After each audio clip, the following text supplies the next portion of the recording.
Bonjour à tous, j'espère que vous allez bien. Aujourd'hui, avec cette deuxième vidéo sur la découverte de l'application Gemini, je vais vous montrer 5 exemples d'utilisation de l'application. Bien sûr, si vous avez manqué la première vidéo, je vous invite à la regarder. Pour cela, je vais vous partager le lien de celle-ci dans les commentaires juste en dessous de la vidéo. Donc c'est parti, on y va, let's go! Commençons donc par une fonctionnalité de Gemini qui peut être en effet très utile, c'est la rédaction des emails. En effet, si vous recevez beaucoup d'emails et si c'est pas votre tasse de thé, ça peut être vraiment quelque chose de très barbatif. Et Gemini peut être là pour vous aider. Alors je vais vous montrer comment procéder. Alors on va tout d'abord commencer par appuyer sur le micro. Rédige-moi un mail de confirmation de bonne réception de documents à l'attention de Madame Dupont. Donc, j'ai reçu son mail le 18 novembre. Absolument. Voici quelques options pour votre email de confirmation, adapté à différents niveaux de formalité. Option 1. Formel. Madame Dupont, je vous confirme avoir bien reçu votre email du 18 novembre dernier. J'ai pris connaissance des documents que vous y avez joints et je vous en remercie. Je vous tiendrai informé de l'avancement de votre demande dans les meilleurs délais. Cordialement, votre nom, votre fonction, votre entreprise. Option 2, semi-formel. Bonjour Madame Dupont, je confirme avoir reçu votre message du 18 novembre. Merci pour les documents joints. Je vais étudier votre demande attentivement et je reviens vers vous rapidement. Cordialement, votre nom. Option 3, informel, si votre relation avec Madame Dupont le permet. Bonjour Madame Dupont, merci pour votre mail du 18. J'ai bien reçu les documents. Je m'en occupe dès que possible et je vous tiens au courant. Cordialement, votre nom. Donc voilà, vous pouvez voir que Gemini vous propose 3 options et exemples de mail. Donc maintenant, le but c'est que celui-ci, que le mail que vous choisissez, l'exemple, soit directement dans votre boîte mail. Alors pour cela, vous mettez le doigt maintenu sur l'écran et là donc une fenêtre va s'afficher et là vous allez donc sélectionner exporter vers Gmail. Email créé. Donc là, vous appuyez sur ouvrir. Donc voilà, on arrive directement dans votre boîte Gmail. Donc par contre, en faisant cette action, là, vous avez par exemple tout de mis. Alors maintenant, il va falloir supprimer ce qui ne vous intéresse pas. C'est pour ça que nous sommes dans la catégorie brouillon de l'application Gmail. Ici, vous avez un petit crayon. Vous appuyez dessus. Voilà. Et donc là, vous allez pouvoir justement modifier et supprimer ce qui ne vous intéresse pas. Là, ça clignote juste ici. Ça veut dire qu'il vous faut rentrer l'adresse du destinataire. Où est écrit le texte rédige-moi, c'est la place de l'objet. Donc, si vous mettez doigt maintenu, vous sélectionnez tout. Il vous suffit de supprimer. Donc là, c'est vrai que je suis sur version mobile, mais si vous le souhaitez, je pourrais faire la même démarche et vous montrer tout ça sur l'ordinateur. Donc là, il vous suffit de rentrer l'objet, par exemple, confirmation mail, voilà. Et donc là, il vous suffit de garder le mail qui vous intéresse. Hop, on va dire le 1, doigt maintenu, je glisse et je supprime tout ce qui ne me plaît pas. Et voilà, j'ai mon mail. Madame Dupont, je vous tiendrai informé. Donc là, bien sûr, vous supprimez ça et vous mettez votre nom. Le deuxième exemple concerne la planification d'itinéraires avec l'extension Google Maps. que ce soit pour un trajet ponctuel ou même un voyage de rêve, eh ben Gemini va vous simplifier et vous faire gagner du temps. Même si on adore faire ça quand c'est pour des vacances, eh ben Gemini va vous aider, il va même vous suggérer donc des restaurants sur la route, les stations d'essence qui sont galères à trouver ou encore les aires de repos, bref, plein de choses. Et ben moi je vais vous montrer comment il faut lui demander tout ça.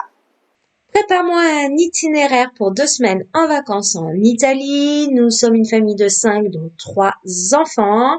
Donc, je veux 2 suggestions. Et pour cela, partage-moi aussi des photos pour me donner une idée des monuments. Absolument. Voici quelques idées pour vos 2 semaines en Italie en famille, avec des photos pour vous inspirer. Semaine 1, Rome et ses alentours. Rome, le Colisée, le Forum romain, la Fontaine de Trévi, le Panthéon, le Vatican, Chapelle Sixtine, Musée du Vatican, les jardins de la Villa Borghese. Rome regorge de trésors à découvrir. Semaine 2, Toscane, Florence, le Duomo, le Ponte Vecchio, la Galerie des Offices, la place de la Signoria. Donc, comme vous pourrez voir, Gemini nous prépare tout cela. C'est vrai que c'est un gain de temps. Ça nous facilite la tâche. Si vous voulez avoir plus de compléments d'informations donc sur les lieux qu'il nous propose à visiter, vous pouvez voir que en haut à droite de la photo, il y a un lien. Donc, si vous appuyez dessus, vous atterrirez directement donc sur le site où il a trouvé l'information. On reste toujours dans la thématique du voyage, mais cette fois-ci pour rechercher des vols. Et oui, Gemini va vous faire gagner du temps et vous faciliter encore la tâche. Voici comment faire. Trouve-moi un vol au départ de Nantes direction Italie pour 2 personnes du 20 au 27 décembre.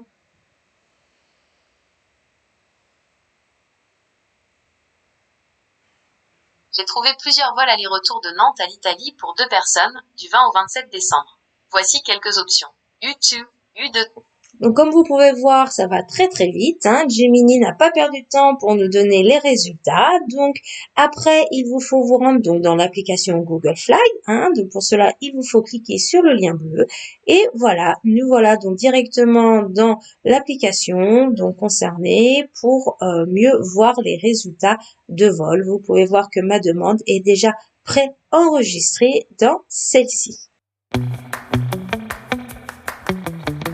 Ce quatrième exemple est vraiment très utile. On va imaginer que vous êtes bénévole d'une association et que vous devez lire le compte-rendu de fin d'année de celle-ci. Mais voilà, ça prend du temps, il y a plein de pages et voilà, vous avez aussi votre activité à côté. Et bien, vous allez voir en quoi Gemini peut vous être utile car lui, il va faire un compte-rendu de ce document et de vous partager les informations les plus importantes. Et pour cela, je vais vous montrer comment procéder. Peux-tu me rédiger le compte-rendu du document épilepsie que j'ai dans mon Google Drive?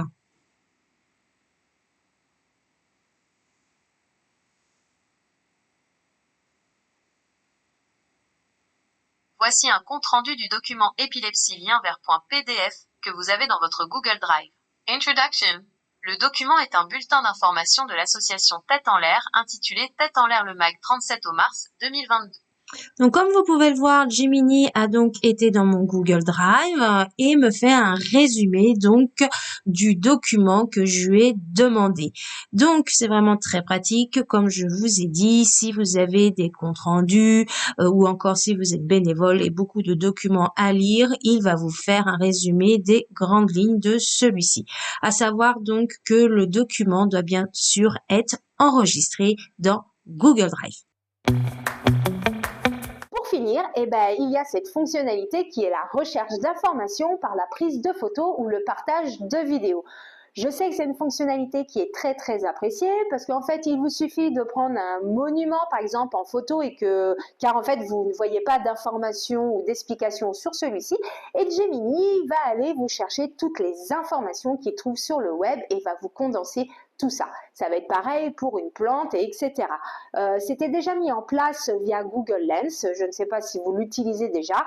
Avec Gemini, c'est beaucoup plus poussé. Et encore, il y a plein d'autres choses que vous pouvez prendre en photo. Mais là, le but pour cette vidéo, c'est de vous montrer les 5 exemples simples et bien pratiques. Donc maintenant, je vais vous montrer comment faire. Appuyez sur l'icône appareil photo Ensuite, vous prenez en photo le monument que vous souhaitez. Pour cela, vous appuyez sur le bouton blanc, ensuite sur Joindre. Vous appuyez sur le micro et vous faites votre demande. Peux-tu me dire tout ce que tu sais sur cette statue, s'il te plaît? L'image que tu m'as envoyée représente très probablement la statue équestre de Napoléon Ier située sur la place Napoléon à La Roche-sur-Yon. Cette statue est l'une des 6 statues équestres de l'empereur encore visibles en France. Voici quelques informations supplémentaires que je peux te donner. Sculpteur, Alfred-Émilien O'Hara van Nieuwerkerk. Inauguration, 20 août 1854. Historique, Désormais, vous savez comment utiliser Gemini de 5 façons. Si vous voulez en savoir plus, comment mieux encore utiliser Gemini un peu plus poussé, dites-le moi dans les commentaires, je vous ferai une autre vidéo pour voir tout ce qu'on peut faire encore avec Gemini. Sinon, si cette vidéo vous a plu, laissez-moi un petit pouce et pour être au courant de ma prochaine vidéo, abonnez-vous pour ne pas louper celle-ci. Sur ce, je vous dis à très vite. Ciao!